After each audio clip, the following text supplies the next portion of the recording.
अच्छा, मान लीजिए कि आप वाहन से जा रहे हैं, आपके साथ एक कांस्टेबल है और आपको नक्सलवादियों ने अपहरण कर लिया। Yes sir. क्या करेंगे? मुझे ये बताइए कि arm forces special powers act जो है यस। ये काफ़ी कंट्रोवर्शियल रहा है। क्यों कंट्रोवर्शियल है ये? हाई कोर्ट के जजेस की नियुक्ति कौन करता है? राजतंत्र में एक ही शासक लंबे समय तक शासन करता था, तो अगर लोकतंत्र में भी वही होने लगे तो फिर फर्क क्या रहा राजतंत्र और लोकतंत्र में?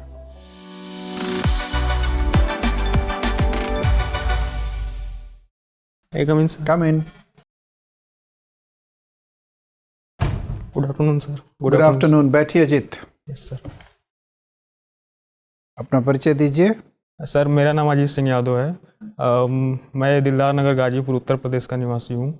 मैंने अपना स्कूलिंग दिलदार नगर गाजीपुर से किया है और देन सर मैंने अपना बीटेक प्लस एमटेक की डिग्री NIT हमीरपुर से इलेक्ट्रॉनिक्स एंड कम्युनिकेशन में किया है। और उसके बाद सर मेरी hobby jogging, workout and teaching है। 11वीं 12वीं में पढ़ने में काफ़ी दिल लगाया था, तभी तो आपका एंट्रेंस टेस्ट में सिलेक्शन हुआ रहा होगा। Yes sir. तो फिजिक्स केमिस्ट्री मैथ में तीनों में सबसे अच्छा कौन सा लगता था आपको विषय? सर 11th-12th में फिजिक्स एंड 9th-10th में मैथ अच्छा फिजिक्स के लिए कौन सी किताब पढ़ी थी आपने? सर मित्तल की बुक, कुमार मित्तल की मित्तल बुक। साहब की किताब यूपी में चलती है लंबे समय से, 3-4 दशक चल रही है। यस। हिंदी में पढ़ी थी, अंग्रेजी पढ़ी थी? हिंदी में सर। हिंदी में पढ़ी और जो एंट्रेंस टेस्ट हुआ था उसके लिए इंग्लिश में।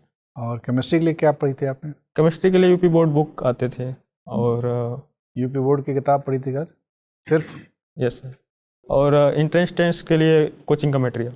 अच्छा, और मैथ के लिए कौन सा किताब पढ़ा था? मैथ के लिए सर यूपी बोर्ड का बुक था और TMH था IIT के लिए। TMH भी पढ़ा था। कितने घंटे औसतन पढ़ते थे रोज? Sir 7 to 8 our. बस 8 ही घंटा पढ़ते थे? After coaching sir. कोचिंग। अच्छा, कोचिंग में भी 5-6 घंटे लगते होंगे? Yes sir. ठीक है, तो काफ़ी कड़ी मेहनत किया आपने। 9वीं कक्षा से शुरू कर दी थी तैयारी या 11वीं से शुरू की? सर ये एंट्रेंस टेस्ट के लिए 12th में शुरू किया था, क्योंकि मैं हिंदी मीडियम से था तो मुझे इसके बारे में जानकारी नहीं थी, तो मुझे 12th के बाद पता चला। हमीरपुर में दिल लगा के पढ़ा electronics and communication? Yes sir. कितने घंटे पढ़ते थे वहाँ पे सर आफ्टर क्लास के बाद 3-4 घंटे होता था सर, बस? क्योंकि 5 बजे तक क्लास चलता था तो उसके बाद सर इतना ही टाइम मिल पाता था। तो कंपनी में जो प्लेसमेंट के लिए कंपनियां जब आई तो आपने आवेदन किया कि नहीं किया? नहीं सर। नहीं किया? नहीं। इतने बचपने से इतनी कड़ी मेहनत करके आप इंजीनियर बन रहे थे, जो सपना आपने बुना था बचपन से वो अब हासिल होने वाला था, तो क्यों नहीं शामिल हुए कैंपस प्लेसमेंट में? सर मेरे बचपन का ड्रीम था कि मैं इस पुलिस सर्विस में जाऊँ, तो सर उसके बाद मैंने तैयारी तो फिर स्टार्ट तो आपने गलत रास्ता पकड़ लिया 9वीं कक्षा से, तब तो आपको आर्ट्स ही पढ़ना चाहिए था, कम समय में हासिल हो जाता है लक्ष्य। नहीं सर, इंजीनियरिंग में मेरा काफ़ी डेवलपमेंट हुआ है, क्योंकि मैं हिंदी से इंग्लिश में कन्वर्ट हो पाया और मेरे कॉन्फिडेंस में भी काफ़ी ज़्यादा सुधार आया। और सर वहाँ पे डिसीजन मेकिंग। अच्छा, मान लीजिए कि आप वाहन से जा रहे हैं, आपके साथ एक कांस्टेबल है और आपको नक्सलवादियों ने अपहरण कर लिया। Yes sir. क्या करेंगे? सर मैं उस केस में, मेरे पास अगर टेक्नोलॉजी है तो मैं आपके पास एक गाड़ी है, एक ड्राइवर है, एक सिपाही है, बस इतना ही है।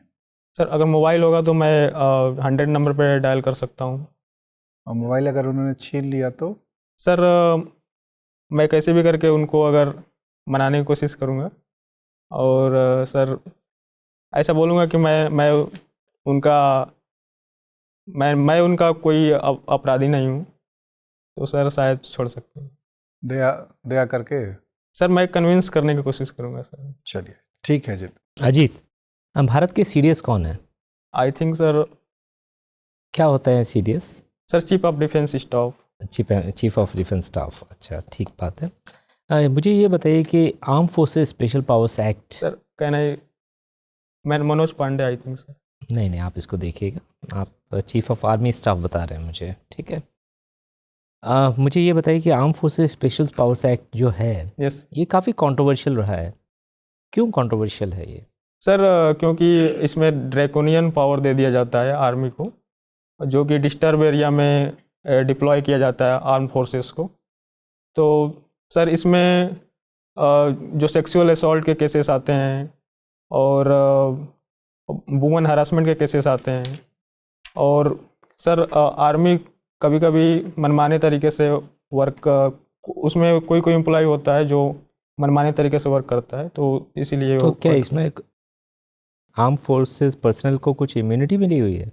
सर उसमें सर्च या सीज कुछ भी कर सकते हैं, लेकिन उनका कोई रिस्पॉन्सिबिलिटी नहीं रहेगा, अकाउंटेबिलिटी नहीं रहेगा। अच्छा, इसको लेकर कुछ कमिटीज़ भी बनी हैं जिन्होंने अपना रिकमेंडेशन दिया है इसके ऊपर, बता सकते हो कोई कमेटी और उसके रिकमेंडेशन के बारे में? सॉरी सर, अभी कोई बात नहीं। मुझे ये बताइए अजीत, क्या भारत में कंपलसरी मिलिट्री सर्विस की जानी चाहिए? कई देशों में ऐसा है कि कुछ वर्षों के लिए लोगों को कंपलसरी मिलिट्री सर्विस करनी पड़ती है। इसको कॉन्स्क्रिप्शन भी बोलते हैं, ड्राफ्टिंग बोलते हैं। भारत में भी क्या ऐसा करना चाहिए? सर जैसा कि हमारा देश बहुत बड़ा है और यहाँ 140 करोड़ जनसंख्या है, तो सर मुझे नहीं लगता कि कंपलसरी आर्मी सर्विस करना चाहिए। आपको नहीं लगता इससे थोड़ा सा सिविक सेंस में भी बेटर होगा और थोड़ा डिसिप्लिन भी आएगा, लोग फिटनेस की तरफ भी जागरूक होंगे? तो ये सर अगर ऐसा करते हैं तो ऐसा होता है, बट ये सब हम स्कूल में भी इंट्रोड्यूस कर सकते हैं और कॉलेज में भी इंट्रोड्यूस कर सकते हैं। आपके हिसाब से इसको कंपलसरी करने की कोई आवश्यकता नहीं है? Yes sir.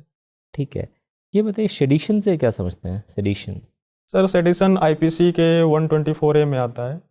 अगर कोई एलिमेंट गवर्नमेंट के प्रति उकसाने का, उसको ओवरथ्रो करने की कोशिश करे तो वो सेडिशन होता है। अभी जो नए क्रिमिनल लॉज लाए जा रहे हैं, यस सर, कब से इफेक्टिव होंगे? सॉरी सर, इसमें नहीं पता। तीनों के नाम बता सकते हैं जो 3 आ रहे हैं और किसको रिप्लेस करेंगे? सर भारतीय न्याय संहिता, ये कोड ऑफ क्रिमिनल प्रोसीजर को, या आईपीसी को? Sorry sir. चलिए कोई बात नहीं, धन्यवाद। अजीत, हाई कोर्ट के जजेस की नियुक्ति कौन करता है? Sir president. और अगर उन्हें हटाना हो तो ये अधिकार किसके पास है? पार्लियामेंट। पार्लियामेंट। क्या सुप्रीम कोर्ट और हाई कोर्ट के जजेस दोनों के हटाने की प्रक्रिया सेम है? Yes sir. ठीक है। क्या आज तक कभी किसी हाई कोर्ट के जज को हटाया गया है? सर इस पे एक बार आया था पार्लियामेंट में, बट वो हो नहीं पाया। उसके पहले सर वो जज उन्होंने इस्तीफा दे दिया था। ठीक है, ये बताएं एनआईए क्या होता है? सर नेशनल इन्वेस्टिगेशन एजेंसी है। क्या काम है इस एजेंसी का? ये टेररिज्म पे वर्क करता है। हमारे देश में टेररिज्म को से रिलेटेड केसेस को हैंडल करता है। कब गठन किया गया था एनआईए का? Sorry sir. क्या कोई बहुत बड़ी घटना हुई थी जिसके बाद एनआईए का गठन किया गया था? आई थिंक सर मुंबई अटैक के बाद किया गया, but I am not sure sir. ठीक है।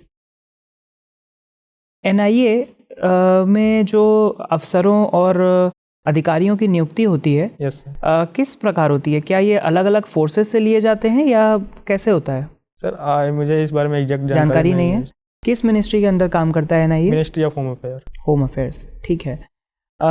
होम अफेयर्स मिनिस्ट्री जो है वो बॉर्डर मैनेजमेंट के लिए कुछ प्रोग्राम्स भी चला रही है। Yes sir. कुछ प्रोग्राम्स का नाम बता पाएंगे? सर वाइब्रेंट विलेज प्रोग्राम है। ठीक है। जो इंफ्रास्ट्रक्चर डेवलपमेंट पे ठीक वर्क कर रहा है। एक वाइब्रेंट विलेजेस प्रोग्राम हो गया। इसके अलावा sir I think bridge making का काम चल रहा है। जो कौन करता है? कौन सी एजेंसी? Sir BRO. ठीक है। बॉर्डर मैनेजमेंट की जब हम बात करते हैं तो वर्तमान सरकार टेक्नोलॉजी पे बहुत ज़्यादा फोकस कर रही है। Yes sir. इसी में हम स्मार्ट फेंसेस के बारे में भी सुनते हैं। क्या होती हैं ये? सर स्मार्ट फेंसेस में हम टेक्नोलॉजी का यूज करके जो बॉर्डर को मैनेज करते हैं, जैसे हम कैमरा टेक्नोलॉजी का यूज कर सकते हैं, ड्रोन का यूज कर सकते हैं, ठीक है, सेंसर टेक्नोलॉजी का यूज कर सकते हैं, उसमें एआई से उसको मर्ज कर सकते हैं। तो इससे हम लाइडार क्या टेक्नोलॉजी होती है? I love to return this sir. ठीक है। मेरा अंतिम प्रश्न आपसे, क्या किसी भी सीएपीएफ की चीफ कोई महिला हैं? Nina Singh, DG CIS। ठीक है। मित्र हैं आपकी? No sir. Salutation madam IPS। Sorry sir, honourable Nina Singh sir. Ajit, yes sir. Jogging करना और वर्कआउट करना आपकी हॉबी है। Yes sir. लेकिन आजकल उसके साथ बहुत सारी दुर्घटनाओं की खबर आती रहती है। क्यों ऐसा हो रहा है? लोग अपनी सेहत दुरुस्त करने के लिए जॉगिंग करते हैं, वर्कआउट करते हैं, ऐसा क्या गड़बड़ हो जाता है कि उससे उनकी सेहत खराब हो जाती है? सर मुझे लगता है इसमें खान पान का दिक्कत हो सकता है। जैसे अभी जो मिलावटी चीज़ जो बाज़ार में आ गई हैं, तो वो सेवन करने से काफ़ी हार्ट अटैक की प्रॉब्लम आती है सर। अच्छा, क्या कोरोना वैक्सीन भी इसके लिए जवाबदेह हो सकता है? सर अभी जो रिपोर्ट आई है कोविशील्ड की, तो मे भी ये हो सकता है, बट अभी तक भारत में प्रूफ नहीं हो पाया है सर। कोविशील्ड के बारे में क्या रिपोर्ट आई है? सर कोविशील्ड के बारे में रिपोर्ट आई कि वो ब्लड क्लॉटिंग कर सकता है, जिससे कि हार्ट अटैक हो सकता है। अच्छा, ये रिपोर्ट कहाँ से आई है? ये लंदन से आई है। अच्छा, किस संस्था ने दी है? सर कोविशील्ड का जो संस्था है सर अभी याद नहीं कर पा रहे हैं। अच्छा, कोई बात नहीं। हमीरपुर का नाम हमीरपुर क्यों है? सर वहाँ के एक राजा थे हमीर देवा, जो कटोच संप्रदाय के थे, कटोच डायनेस्टी के, उन्हीं के नाम पे ये हमीरपुर पड़ा है सर। और गाजीपुर का नाम गाजीपुर क्यों है? सर गाजीपुर का नाम ये एंशियंट से आता है। वहाँ के राजा गांधी थे, उनके पुत्र यमदाग्नि और उनके पुत्र भगवान परशुराम थे। तो सर एंशियंट टाइम से इसका नाम गाजीपुर ही पड़ा, और मेडिवल टाइम में सैयद मसूल गाजी ने इसका नाम गाजीपुर रख दिया। तो गाधी से गाजी हो गया। यस। अच्छा, कौन जीत रहा है वहाँ? सर इसमें जानकारी नहीं है, बट मैं कैंडिडेट के नाम बता सकता हूँ। हवा सुना, एक तरफा हवा चल रही है उधर, एक ही कैंडिडेट के पक्ष में पूरी हवा है। ये सर दोनों हो सकता है, सपा और बीजेपी दोनों है वहाँ पे, तो दोनों जीत सकते हैं, क्योंकि पहले भी बीजेपी वहाँ जीती हुई है, तो फाइट बहुत तगड़ा है सर। सपा कैंडिडेट कौन है? अफजल अंसारी। और बीजेपी का कौन है? पारसनाथ राय। तो अफजल अंसारी के तो परिवार के लोग के साथ कुछ दुर्घटना घट गई थी। Yes sir. तो सिंपैथी वेव कह रहे हैं लोग। हाँ सर। सहानुभूति की लहर है, तो जीत ही जाएंगे लगता है। ये तो 4 जून के बाद पता चलेगा सर, अभी तो। अच्छा, आपको क्या लगता है उत्तर प्रदेश में इस बार राजनीतिक परिवर्तन के संकेत हैं कि निरंतरता के संकेत हैं? सर मुझे लगता है कि निरंतरता के संकेत हैं सर। परिवर्तन नहीं हो पाएगा? मे भी सर हो सकता है, क्योंकि जनता का ये मूड है, तो हम लोग आकलन उतना ढंग से नहीं कर सकते। अच्छा, आपको क्या लगता है कि शासन की व्यवस्था में सुधार करने के लिए समय समय पर नेतृत्व में परिवर्तन होने, चूँकि डेमोक्रेसी तो इसी सिद्धांत पर आधारित है कि नेतृत्व में परिवर्तन होगा, नया नेतृत्व एक नए उत्साह के साथ आएगा, नई सोच होगी, नया विज़न होगा। राजतंत्र में एक ही शासक लंबे समय तक शासन करता था, तो अगर लोकतंत्र में भी वही होने लगे तो फिर फ़र्क क्या रहा राजतंत्र और लोकतंत्र में? सर अगर गवर्नमेंट जो है तो वो अच्छा काम करे, अगर वो जनता को अच्छा जॉब दे, अच्छा उसको इंफ्रास्ट्रक्चर प्रोवाइड करे, एजुकेशन, हेल्थ, तो ये जनता पे डिपेंड करता है, तो चेंज कर सकते हैं। ठीक है, ठीक है अजीत, आपका इंटरव्यू हो गया, आप जा सकते हैं। Thank you sir.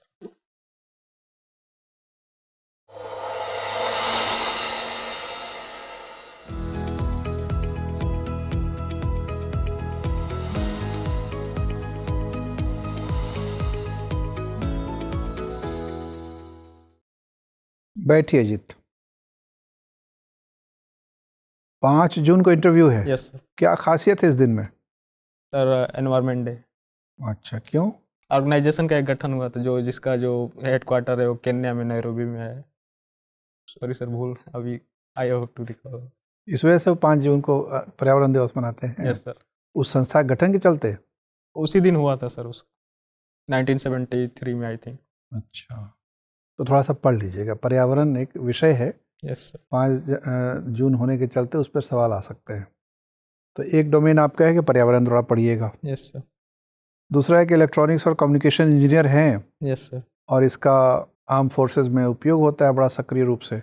Yes sir. तो देखना चाहेंगे कि ये कौशल जो आपने अर्जित किया है इंटीग्रेटेड एमटेक में, उससे कुछ फ़ायदा सीएपीएफ को होगा कि नहीं होगा। तो उसकी जांच के लिए वो कुछ सवाल तकनीकी भी पूछ सकते हैं आपसे। जो बेसिक कॉन्सेप्ट्स वगैरह है रिवाइज कर लीजिएगा, जो अप्लाइड पोर्शन है वो भी थोड़ा देख लीजिएगा। कौन सा सर? और तीसरा जो सबसे इम्पॉर्टेंट है कि जितने भी ये सीएपीएफ इंस्टीट्यूशंस हैं, इनकी स्थापना कब हुई, इनके कार्यक्षेत्र क्या है, इनके अधिकारी कौन हैं, अभी उनके पास कौन से विषय हैं, कौन से परियोजनाएं उनके हाथ में हैं। ठीक है, जैसे एंटी नक्सल ऑपरेशन किस संस्था के पास है? जी सर। ठीक है, कश्मीर में आतंकवादियों के घुसपैठ को रोकने का दायित्व किस संस्था के पास है? बीएसएफ। क्या उसमें आसाम राइफल भी सहयोग दे रहा है? ये पढ़ लीजिएगा, दे रहा है। तो मिनिस्ट्री ऑफ होम अफेयर्स के साइट पे जाके ये सब थोड़ा सा पढ़ लीजिएगा। यस। इसके अलावा चूँकि पड़ोसी देशों के साथ सीमाओं की रक्षा करना है, तो पड़ोसी देशों में कौन कौन से ऐसी घटनाएं घट रही हैं जिससे हमारे यहाँ, अब जैसे म्यांमार में मारपीट चल रहा है, यस सर। तो वहाँ से मजबूर होकर लोग भाग के इधर आ रहे हैं। वैसे ही कभी बांग्लादेश से भाग के आ जाते हैं, कभी नेपाल से आ जाते हैं। तो उन देशों में क्या घटनाएं घट रही हैं, इस पर भी थोड़ा निगाह रखना है, यस। प्रश्न पूछ सकते हैं। ठीक है, तो ये सब बेसिक एरिया है, और बाकी आपने जो हॉबी वगैरह बताया है वो ठीक है। गाजीपुर वगैरह के बारे में कुछ एक जानकारी और भी पूछ सकते हैं, क्या क्या चीज़ें हैं, तो थोड़ा सा अपना तैयारी रखिएगा। आपने ठीक ही ठाक बताया। फिर अब देखिए, बातचीत करने की शैली देखना है। थोड़ा सा आपको अपना एनर्जी लेवल बढ़ाना पड़ेगा, एंट्री से लेकर, बैठने से लेकर और बातचीत करने में, तीनों स्तरों पर। अभी जैसे आप बैठे हुए हैं तो लिबास तो आपका बहुत सुंदर है, टाई भी अच्छा है, सूट भी अच्छा है, लेकिन बहुत ढीला ढाला तरीके से बैठे हुए हैं। फौजी साहब या सिपाही वाले लोग बड़े चुस्त दुरुस्त होते हैं, तो एकदम पीछे जाके टिक के बैठिए और सीधा रखिए, तन के बैठिए। तनिए, शर्माइए में तो अपना ही शरीर है। और बटन खोल लीजिए कोट का, ठीक है। ऐसे अपना बैठते समय ये सब काम पहले ही कर लीजिएगा, ठीक है। दुरुस्त कर लीजिएगा। कोट टाई एक बार हाथ फिरा के देख लीजिएगा कि सीधी है कि नहीं। वो सब एक बार हो जाए तो बात खत्म हो गई। फिर अपना बातचीत पे ध्यान केंद्रित करना है, फोकस करना है। बातचीत की प्रक्रिया में ये कोशिश करिएगा कि जैसे एक आध बार जो हुआ कि अगर किसी सवाल का जवाब नहीं आया और वो सवाल निकल गया, दूसरा सवाल आ गया, तब तक आपको ध्यान आया कि अच्छा इसका ये जवाब है। तो यहाँ जैसे आपने किया कि पलट के वापस गए कि सर मैं उस पिछले प्रश्न का जवाब देना चाहता हूँ, ऐसे मत करिएगा। ठीक। जो बीत गई सो बात गई, क्योंकि पलट के आप वापस गए भी और गलत भी हो गया, यस। तो दोहरा नुकसान होगा। ठीक है, ऐसे मत करिएगा। दूसरी चीज़ सामान्यतः ये है कि ये मत सोचिए कि मेरे को सभी प्रश्नों का या अधिकतम प्रश्नों का सही जवाब देना है या जवाब देना है। जब लगे कि सवाल सुनने के बाद कि मेरे पास बहुत संतोषजनक जवाब नहीं है, प्रभावशाली जवाब नहीं है तो बहुत लचर सा कोई जवाब है, पता नहीं वो सही भी है कि नहीं है, तो ऐसा जवाब न परोसिए। बासी भोजन परोसने से गृहिणी की इज्जत खराब होती है, नहीं है। उससे अच्छा आधा घंटे के बाद ताज़ा भोजन खिलाया जाए। तो वैसे ही इंटरव्यू बोर्ड के सामने आप बासी भोजन, कच्चा भोजन, अधपका भोजन मत परोसिएगा। जब आप सुनिश्चित हो जाएं कि इस प्रश्न की मेरे पास एकदम मुकम्मल उत्तर है, बढ़िया उत्तर है, तभी उत्तर दीजिए। नहीं तो आप सॉरी कह दीजिए कि सर मुझे पढ़ना पड़ेगा, मैं पढ़ लूँगा। जैसे आपने कई जगह कहा भी, वही नीतिगत रवैया, स्पष्टता बनाए रखें। ठीक है। ठीक है, और थोड़ा सा आत्मविश्वास भी रखें, अंदर से महसूस करें। आप NIT से पढ़े हुए, कोई साधारण उपलब्धि नहीं है। लाखों व्यक्ति प्रतिस्पर्धा में शामिल होते हैं, फिर कुछ हज़ार लोग चुने जाते हैं। तो जब आप इतनी कठिन परीक्षा द्वारा चुने गए हैं, वहाँ से सफलतापूर्वक आपने MTech किया है, तो वो आत्मविश्वास झलकना चाहिए। लगना चाहिए कि ये सब मेरे पुरुषार्थ द्वारा अर्जित उपाधियाँ हैं, ऐसी खैरात में नहीं मिली है। ठीक है, यस। तो इन सब चीज़ों पर ध्यान रखिए। आशा है कि आपको अच्छे अंक आएंगे। वक्त आपके पास है, ये सब आप दुरुस्त कर सकते हैं 5-6 दिन में। काफ़ी, ये सब ज़्यादा समय नहीं लगेगा। बस अपने मन में ठान लेना है कि ये सब कर लेना, एक दिन में हो जाएगा। ठीक है, और कोई दुविधा या प्रश्न? सर वो कॉन्फिडेंस लेवल का थोड़ा मेरे अंदर थोड़ा कम ही रहता है, तो उसको कैसे? कॉन्फिडेंस कम रहता है कि आप परिणाम को लेकर चिंतित रहते होंगे कि पता नहीं होगा, नहीं हाँ, होगा। वो रहता है कि अब क्वेश्चन क्या आ जाएगा, वो न्यू क्वेश्चन। तो उसमें तो कृष्ण जी की बात माननी पड़ेगी। Yes sir. माँ फलेषु कदाचन, फल की चिंता न करें, खाली कर्म पे ध्यान रखें। यस। कर्मण्य या वाधिकारस्ते, वही काम आता है। तो अपने को तसल्ली दिलाए कि भाई मेरा कर्म है इंटरव्यू बोर्ड में जाना, वरिष्ठ लोगों से गप करना, उस गप को ही मैं गर्व का कारण मान लूँगा। कितने युवाओं को ये सब गप करने का अवसर मिलता होगा? यस। नहीं, इसी अवसर के लिए कितने लोग बेचारे PT नहीं निकाल पाते हैं, मेंस नहीं निकाल पाते हैं। तो आप यही समझिए कि मेरे को इतने वरिष्ठ लोगों से जाके बातचीत करने का मौका मिल रहा है, मेरे लिए यही बहुत बड़ा परिणाम है। Yes sir. उससे आगे मत लालच रखिए, अपने आप तनाव कम हो जाएगा, आत्मविश्वास बढ़ जाएगा। चलिए, all the best. Thank you. Thank you.